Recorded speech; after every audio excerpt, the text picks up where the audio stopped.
We're back with This Week in Erie. We took a little hiatus during the first part of the pandemic, but now we're back here at the Anna Shelter with the Executive Director Extraordinaire, founder of the Anna Shelter, Ruth Thompson. Ruth, thank you for joining us. It's so good to finally see you again in person. I know, so far From a away. distance. Yes, we got our masks going on. So one thing, though, that I think people don't understand, or maybe they do, is that you have been open this entire time. Yeah, there was no closing of the shelter. I mean, literally animals come in every single day, and there's animals that need to be taken care of that were already here. So we never closed. What we did was we did change some of our protocol for the public coming in the building, just kind of as everybody else. We didn't know what was going on or how it was going on, so we kind of have just been following whatever guidelines come out, trying to keep our staff safe as well as the public.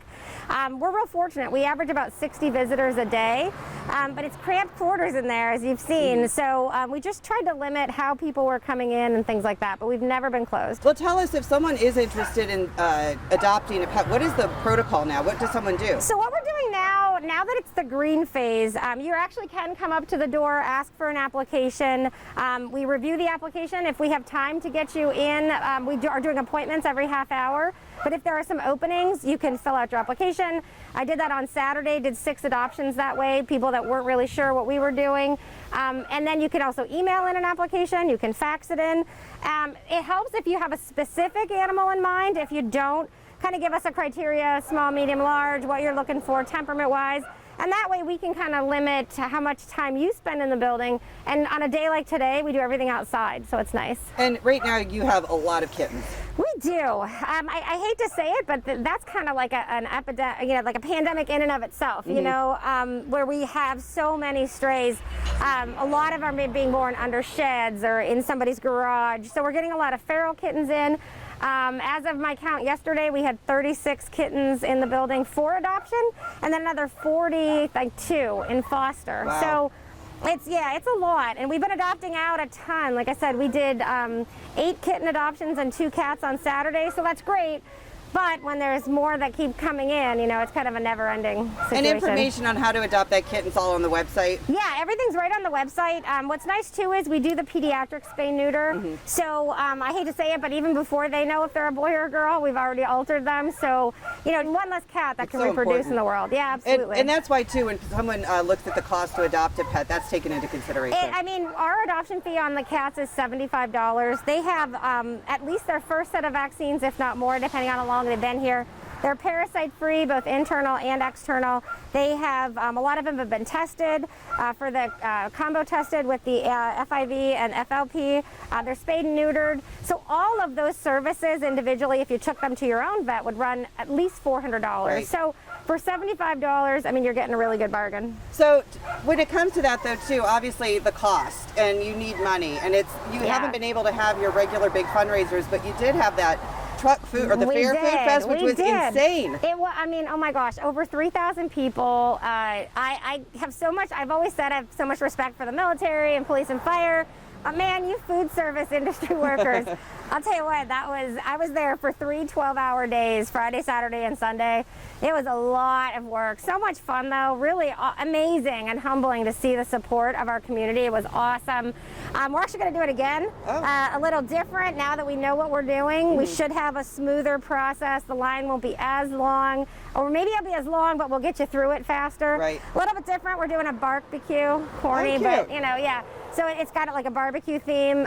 So we're excited about that. We're actually working with local vendors this time, so that will be a big help as well. When is that? Do you know? The end of this month. So it's July 24th, 25th, and 26th. And then we also have Erie Gives Day coming up, too. Yeah, that's coming up in August. And I feel like, everybody's struggling financially, not just us. I feel terrible asking restaurants or anybody for donations at this point because I know what they're going through. So I'm not going to ask anybody.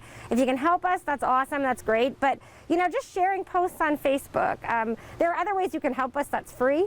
Certainly monetary is helpful and necessary, but again, I get it. Everybody's struggling. What else in terms of donations, like if people, because I know you're always in need, too, of certain foods and whatnot. So we're doing the online rummage sale. Okay. We talked about that a little bit, you and I. So we're calling it our thrift and gift store.